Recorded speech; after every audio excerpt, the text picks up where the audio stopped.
चलिए इस वीडियो को शुरू करते हैं। तो कहानी की शुरुआत पे हम देखते हैं कि एक हीरो डीमन लॉर्ड को हराने में इंसानों की मदद करता है और कुछ महीनों की लड़ाई के बाद वो उस डीमन लॉर्ड को हरा देता है, जिससे इंसान उस जीत को पूरे दिल से सेलिब्रेट करते हैं।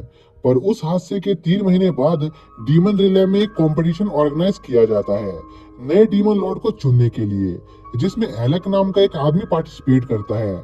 जिसके बाद मैच शुरू होता है और एलेक बड़ी आसानी से सभी पार्टिसिपेंट को हरा देता है।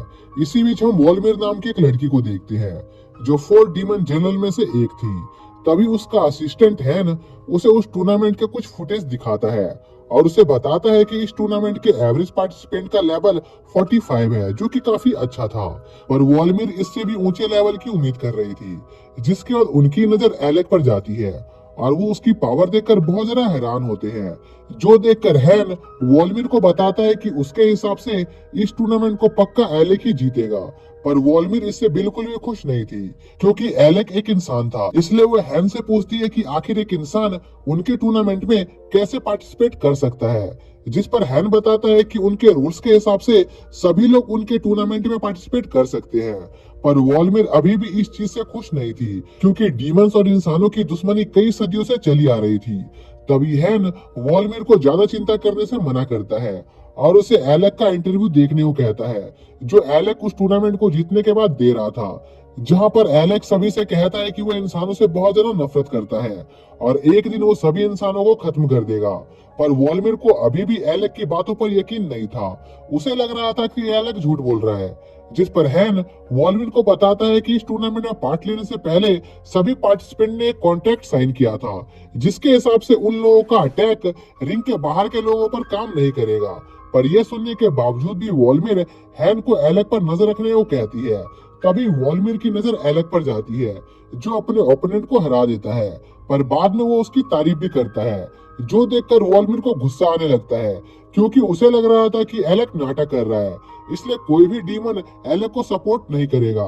पर हम देखते हैं कि सभी डीमन एलेक से काफी ज्यादा इम्प्रेस हो गए थे, जो देखकर वॉल्मिर को और भी ज्यादा गुस्सा आ जाता है और वो गुस्से में अपने कैसल में एक छेद कर देती है और हैन से जल्दी से एलेक को खत्म करने को कहती है। जिस पर हैन बताता है कि उस कॉन्ट्रैक्ट के हिसाब से न एलेक के अटैक हम पर काम करेंगे, न ही हमारे अटैक एलेक पर। जो सुनकर वॉल्मिर को और भी ज्यादा गुस्सा आ जाता है और वो गुस्से में अपने पूरे कैसल को उड़ा देती है और सोचने लगती है कि अगर एलेक सच्ची में ये टूर्नामेंट जीत गया तो पता नहीं उसके डीमन रिलैम का क्या होगा। जो सुनकर हैन वॉल्मिर को एक आइडिया देता है और उसे टूर्नामेंट का फॉर्मेट चेंज करने को कहता है, क्योंकि जरूरी नहीं कि एलेक हर फॉर्मेट में बढ़िया हो। इसलिए हैन वॉल्मिर से एक कार्ड स्टैकिंग टूर्नामेंट करने को कहता है और एलेक को ग्लॉसी कार्ड देने का फैसला करता है, जिससे एलेक को उस टूर्नामेंट में काफी दिक्कत आएगी। इसी बीच हम ह्यूमन वर्ल्ड में आस्था नाम की एक लड़की को देखते हैं, जो डीमन रिलैम की एक स्पाई थी और वो एलेक के बारे में जानकारी जुटा रही थी। पर इसी बीच उसे एक ऐसा विलेज मिलता है जो पूरी तरह से खाली था, मानो जैसे वहाँ के लोग अचानक से गायब हो गए हों। जिसके बाद डीमन रिलैम में अगला कंपटीशन शुरू हो जाता है, जहाँ पर सभी पार्टिसिपेंट को कार्ड बांटे जाते हैं और एक लड़की उन सभी को बताती है कि सिर्फ टॉप 10 पार्टिसिपेंट ही अगले राउंड में जा सकते हैं। जिसका कंपटीशन स्टार्ट होता है, जहाँ पर एलेक को काफी मुश्किल आ रही होती है और बाकी के पार्टिसिपेंट एलेक से काफी ज्यादा आगे होते हैं। जो देखकर वॉल्मिर काफी ज्यादा खुश हो रही थी। पर तभी एलेक अपने हाथों को जोड़कर फोकस करने लगता है और जोर से चिल्लाता है और एलेक की आवाज इतनी ज्यादा तेज होती है कि वहां पर एक तूफान जैसा माहौल क्रिएट हो जाता है, जिसकी वजह से दूसरे पार्टिसिपेंट के कार्ड नीचे गिर जाते हैं। और इस मौके का फायदा उठाकर एलेक एक झटके में अपने टास्क को कंप्लीट कर लेता है, जो देखकर वॉल्मिर को गुस्सा आ जाता है और वो कहने लगती है कि एलेक ने रूल्स ब्रेक किए हैं, इसलिए उसे इस कंपटीशन से डिस्क्वालिफाइड कर देना चाहिए। पर तभी एक पार्टिसिपेंट जिसका नाम कैनरोस था, वो वॉल्मिर से कहता है कि उनके रूल्स में ऐसा कुछ नहीं लिखा था कि वो इस कंपटीशन को जीतने के लिए एक दूसरे के कार्ड को डिस्ट्रॉय नहीं कर सकते हैं। इसलिए एलेक ने इस कंपटीशन को जीतने के लिए जो कुछ भी किया वो सही था। जो सुनकर बाकी के पार्टिसिपेंट एक दूसरे के कार्ड को डिस्ट्रॉय करने लगते हैं, जो देखकर वॉल्मिर गुस्से से पागल हो जाती है, क्योंकि उसे लग रहा था कि यह सब एलेक का प्लान है, ताकि सभी पार्टिसिपेंट आपस में लड़कर हार जाएं। इसी बीच हम आस्था को देखते हैं जो अपनी सिस्टर इस्ता को कांटेक्ट करती है और उसकी इन्फॉर्मेशन की रिपोर्ट देती है। आस्था की बहन इस्ता के पास टेलीपैथी की एक रेयर एबिलिटी थी जिसकी वजह से वो इतनी दूर से भी आस्था से कम्युनिकेट कर पा रही थी, जिसकी वजह से उसे बहुत ज्यादा कॉफी पीते रहना पड़ता था। साथ ही आस्था टूर्नामेंट को लेकर भी थोड़ी चिंतित होती है, जिसके बाद हम वॉलमिर को देखते हैं जो अभी भी गुस्से में थी क्योंकि एलेक्स सभी राउंड में सबसे बढ़िया परफॉर्म कर रहा था और अगर ऐसा चलता रहा तो वो पक्का इस टूर्नामेंट को जीत जाएगा। इसलिए वो खुद एक जज बनने का फैसला करती है ताकि वो एलेक्स को कम नंबर देकर उसे एलिमिनेट कर सके। जिसके बाद अगले राउंड में सभी को कुकिंग करनी होती है, जहां पर एलेक्स एक बढ़िया सा डेजर्ट तैयार करता है जिसका टेस्ट वॉलमिर को बहुत पसंद आता है और वो ना चाहते हुए भी एलेक्स को पूरे 10 नंबर दे देती है, जो देखकर एलेक्स बहुत ज्यादा खुश हो जाता है क्योंकि वो अब फाइनली सेमीफाइनल में पहुंच गया था। जिसके बाद एलेक्स को कैनरोस नाम का एक बंदा परेशान कर रहा था क्योंकि कैनरोस एलेक्स को उसे एक फोटो दिखाने को कह रहा था, जो देखकर एक लड़की सोचती है कि ये दोनों कितने बड़े बेवकूफ हैं। इसी बीच एलेक्स कैनरोस को फोटो दिखाने को तैयार हो जाता है जिसमें एलेक्स अपने भाई के साथ था। इसी बीच हम इस्ता को देखते हैं जो वॉलमिर को रिपोर्ट देने आई थी, जो इन्फॉर्मेशन आस्था ने इकट्ठा की थी, जहां पर इस्ता वॉलमिर को बताती है कि एलेक्स पर बहुत ज्यादा बाउंटी रखा हुआ है और एलेक्स को ह्यूमन हिस्ट्री का सबसे बड़ा क्रिमिनल माना जाता है क्योंकि उसने अपने ही भाई को जान से मार दिया था और एलेक्स का भाई वही इंसान था जिसने डीमन लॉर्ड को वॉर में हराया था। साथ ही इस्ता वॉलमिर को यह भी बताती है कि वो उन सभी टाउन में गई थी जिसके बारे में आस्था ने उसे बताया था और वो सभी टाउन किसी अनजान वजह से खाली थे। तभी वहां पर भागते हुए हैन आता है जो वॉलमिर को बताता है कि उन पर हमला हुआ है, जो सुनकर वॉलमिर को लगता है कि ये जरूर इंसानों का काम होगा, पर हैन बताता है कि वो इंसान नहीं बल्कि कुछ पंखों वाले अजीब से नाइट हैं और लॉर्ड हिरैम ने अपने लोगों को बचाने के लिए खुद को सेक्रीफाइस कर दिया है। जो सुनकर वॉलमिर बहुत हैरान होती है और कहती है कि इंसानों को उनके कैपिटल के बारे में पता है, इसलिए वो लोग ये मौका देखकर उनके कैपिटल पर अटैक कर सकते हैं। साथ ही वो एलेक्स को भी अपने रास्ते से हटाने का फैसला करती है क्योंकि उसे अभी भी लग रहा था कि इन सब में एलेक्स का हाथ है। इसलिए वॉलमिर हैन से एलेक्स को हराने के लिए कुछ करने को कहती है, जिस पर हैन बताता है कि उसने अगले राउंड में एक रेस रखा हुआ है और उसने एक ऐसी चाल चली है जिससे एलेक्स पक्का उस राउंड को हार जाएगा। इसी बीच हम अरीना का सीन देखते हैं जहां पर सभी पार्टिसिपेंट अपने बीस्ट के साथ उस रेस को जीतने के लिए तैयार होते हैं और हैन ने एलेक्स को एक छोटा सा क्यूट बीस्ट दिया था जिससे एलेक्स इस रेस को हार जाए, पर वॉलमिर इससे बिल्कुल भी खुश नहीं थी क्योंकि उस क्यूट से बीस्ट की वजह से सभी डीमंस एलेक्स को चीयर कर रहे थे। इसी बीच उस रेस की होस्ट सभी पार्टिसिपेंट को बताती है कि जो भी पार्टिसिपेंट सबसे पहले रेस ट्रैक को कंप्लीट करेगा वो इस गेम का विनर होगा। जिसके बाद रेस शुरू होता है और सभी पार्टिसिपेंट तेजी से ट्रैक की तरफ बढ़ने लगते हैं, पर एलेक्स का बीस्ट एक ही जगह पर खड़ा रह जाता है और बाकी के पार्टिसिपेंट तेजी से आगे बढ़ रहे होते हैं, जो देखकर एलेक्स अपने बीस्ट को मोटिवेट करने की कोशिश करता है और उसका हौसला बढ़ाता है, पर उससे भी उस बीस्ट पर कोई फर्क नहीं पड़ रहा था। इसी बीच वॉलमिर देखती है कि बाकी के पार्टिसिपेंट रेस ट्रैक के ऑब्स्टेकल की वजह से एलिमिनेट हो रहे हैं, जिस पर हैन बताता है कि उसने एक्स्ट्रा सेफ्टी के लिए ट्रैक्स पर बहुत सारे ऑब्स्टेकल्स बिछाए थे ताकि एलेक्स चाहकर भी ये मैच नहीं जीत पाए। पर तभी हम देखते हैं कि एलेक्स अपने बीस्ट के साथ आगे बढ़ रहा होता है, जो देखकर वॉलमिर सभी से कहती है कि एलेक्स चीटिंग कर रहा है क्योंकि वो अपने बीस्ट के ऊपर नहीं बैठा था, जिस पर हैन वॉलमिर को बताता है कि एलेक्स कोई चीटिंग नहीं कर रहा है, इसलिए हम उसे डिस्क्वालीफाइड नहीं कर सकते हैं, इसलिए उन्हें बस उनके ऑब्स्टेकल्स पर भरोसा रखना होगा। पर दूसरी तरफ एलेक्स उन सभी ऑब्स्टेकल से बचता हुआ आगे बढ़ रहा होता है, जो देखकर वॉलमिर पागल हो रही होती है, जिस पर हैन बताता है कि उसके पास एक प्लान है कि जब एलेक्स ब्रिज क्रॉस करने की कोशिश करेगा तब वो लोग उस ब्रिज को उड़ा देंगे, साथ ही वो लोग उस ब्रिज पर ऑयल भी फैला देंगे जिससे एलेक्स उस ब्रिज पर दौड़ ना पाए। जिसके बाद हैन के साथ ही उस ब्रिज पर ऑयल फैलाना शुरू करते हैं, लेकिन तभी एक आदमी उस ऑयल पर फिसल कर गिर जाता है और एक्सप्लोसिव से टकरा जाता है, जिससे वो ब्रिज एलेक्स के वहां पर पहुंचने से पहले ही टूट जाता है, जो देखकर वॉलमिर और भी ज्यादा पागल हो जाती है। इसी बीच हम देखते हैं कि एलेक्स अपने बीस्ट को कैरी करके आगे बढ़ रहा होता है और उस ब्रिज को एक जंप पे क्रॉस कर लेता है। फिर एलेक्स तेजी से आगे बढ़ने लगता है और कुछ ही देर में कई सारे पार्टिसिपेंट को पीछे छोड़ देता है, जो देखकर एक पार्टिसिपेंट भी एलेक की तरह ही उस रेस को पैदल भागकर कंप्लीट करने की कोशिश करता है, पर एलेक किसी तरह उस रेस को भी जीत जाता है, जो देखकर वहां पर मौजूद सभी ऑडियंस एलेक को चीयर करने लगती है। जिसके बाद इस्ता वॉल्मिर को कुछ रिपोर्ट देने आई थी, जो इस्ता को उसके साथियों ने दिया था, जहां पर इस्ता वॉल्मिर को बताती है कि उसने कुछ साथियों को हिराम के महल में भेजा था और उन्हें वहां पर कोई इंसान नहीं मिला। वहां पर उन्हें बस 103 विंग नाइट्स और उनका लीडर मिला, जो सुनकर वॉल्मिर बहुत हैरान होती है, क्योंकि उसे विश्वास नहीं हो रहा था कि बस 103 विंग नाइट्स ने हिराम के कैसल पर कब्जा कर लिया। पर यह सुनने के बाद भी वॉल्मिर को पूरा यकीन होता है कि इसमें इंसानों का हाथ जरूर है। तभी वहां पर अजुद्रा आ जाता है, जो 4 डीमन जनरल में से एक था। जिसके बाद अजुद्रा वॉल्मिर को एक आइडिया देता है कि उन्हें डीमन लॉर्ड कंपटीशन के फाइनल राउंड के तौर पर सभी कैंडिडेट्स को कैसल हिराम पर विंग नाइट से फाइट करने में भेजना चाहिए, क्योंकि इस तरह से वो लोग कैसल हिराम को बचाने के साथ साथ नए डीमन लॉर्ड को भी इलेक्ट कर पाएंगे। पर वॉल्मिर को यह प्लान ठीक नहीं लग रहा होता है, क्योंकि वॉल्मिर को एलेक पर बिल्कुल भी भरोसा नहीं था। जिस पर अजुद्रा वॉल्मिर से कहता है कि अगर वो लोग उसके इस प्लान को फॉलो करेंगे तो वो इससे ये भी पता लगा सकते हैं कि एलेक सच्ची में डीमंस के साथ है या नहीं।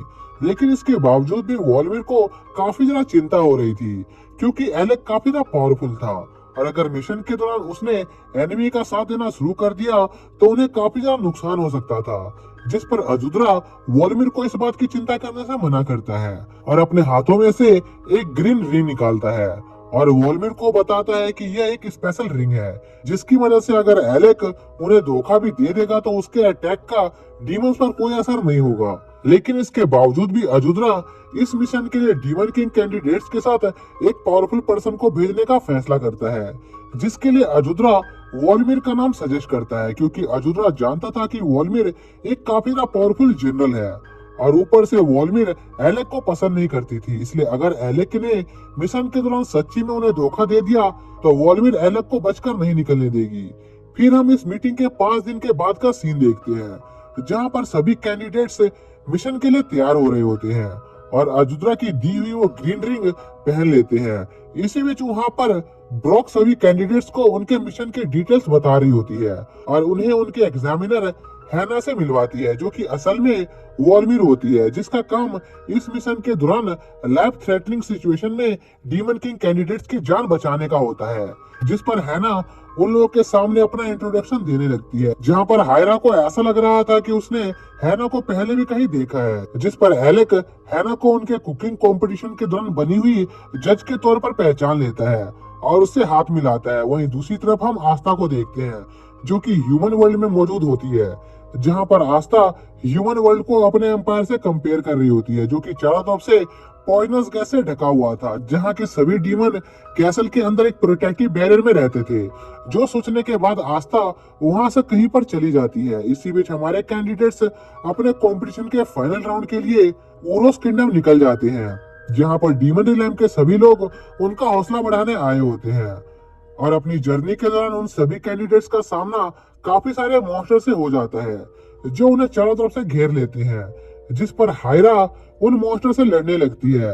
तभी हम डीमन किंग कंपटीशन के 4th कैंडिडेट को देखते हैं, जो हायरा की मदद करने का फैसला करता है। जहां हमें पता चलता है कि उस आदमी के पास एक पावरफुल बैरियर क्रिएट करने की पावर मौजूद थी, जिसके लिए उसे कुछ बीन्स खाने पड़ते थे। जिस पर वो आदमी एक बीन खा लेता है, जिसके साथ ही उस आदमी की बॉडी से काफी सारी एनर्जी रिलीज होने लगती है।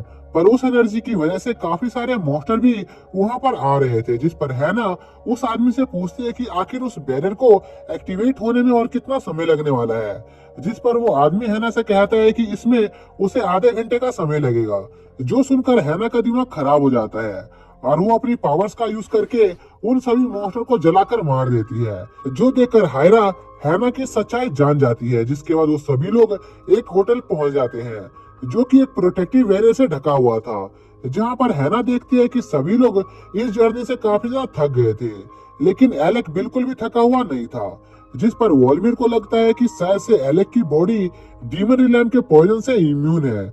जिसके बाद वो सभी लोग अपने अपने कमरों में आराम करने चले जाते हैं।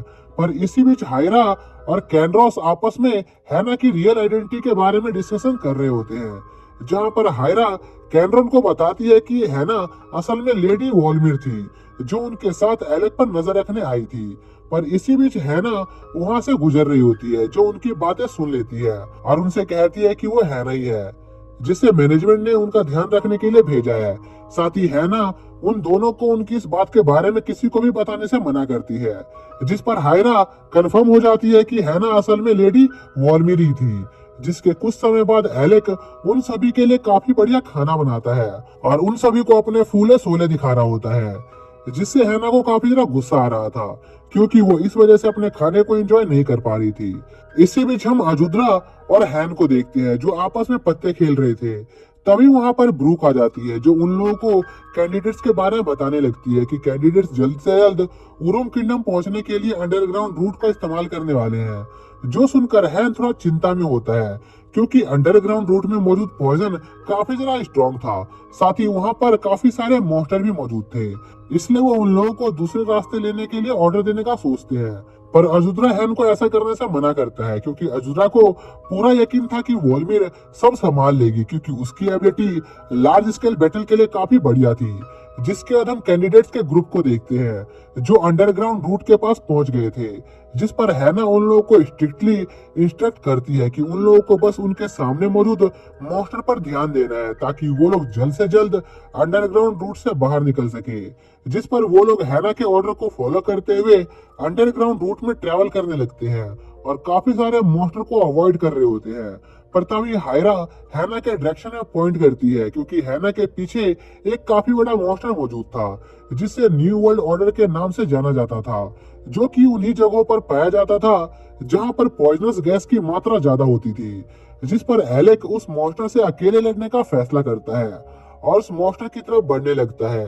तभी हायरा की नजर एलेक के पास मौजूद एक हथियार पर जाती है, जिसे देखकर वो लोग काफी ज्यादा हैरान थे, क्योंकि उन्होंने कभी एलेक को कोई सा भी वेपन यूज करते हुए नहीं देखा था, क्योंकि एलेक ज्यादातर अपने बॉडी का इस्तेमाल करता था। तभी एलेक उस मॉन्स्टर पर एक फ्लाइंग किक से अटैक करता है, जिससे वो मॉन्स्टर काफी दूर जाकर गिरता है, जो देखकर एलेक को लगता है कि वो जीत गया है।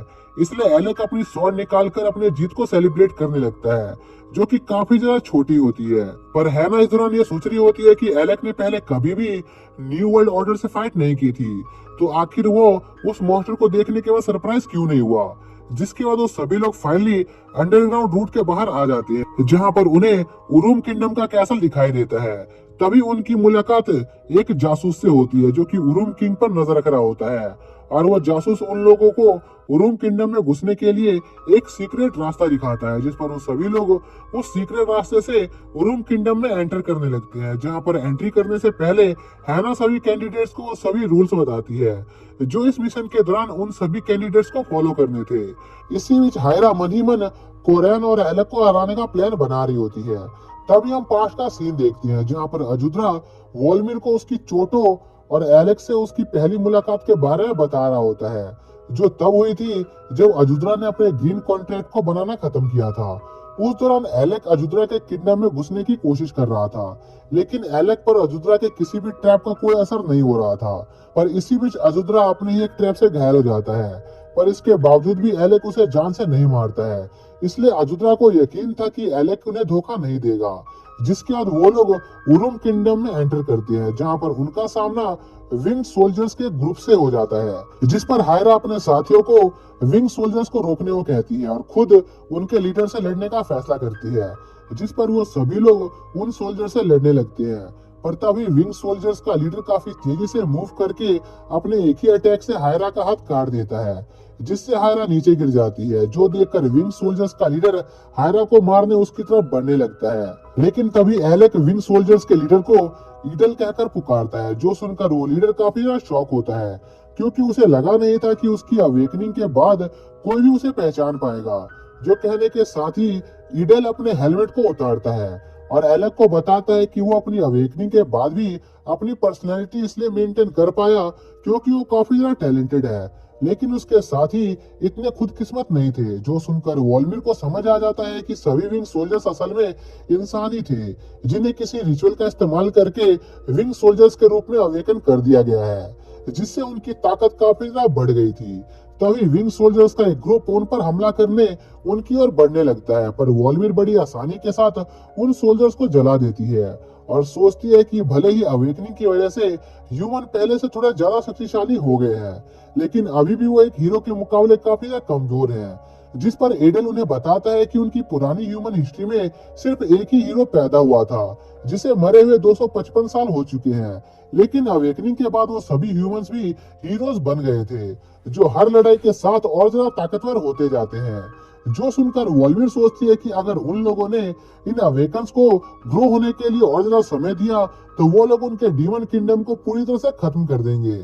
इसलिए वॉल्मिर उन लोगों को अभी ही खत्म करने का फैसला करती है, पर तभी कोई एडल पर पीछे से अटैक करके उसके पंखों को काट देता है, जिसके साथ ये पार्ट यहीं पर खत्म हो जाता है। तो दोस्तों, अगर आप लोगों को इस सीरीज का अगला पार्ट देखना है तो उसका लिंक आप लोगों को डिस्क्रिप्शन में मिल जाएगा, लेकिन उस पार्ट को मैं कल अपलोड करूंगा, तो आपको लिंक कल ही मिलेगा। तो मिलते हैं नेक्स्ट वीडियो में, तब तक के लिए बाय।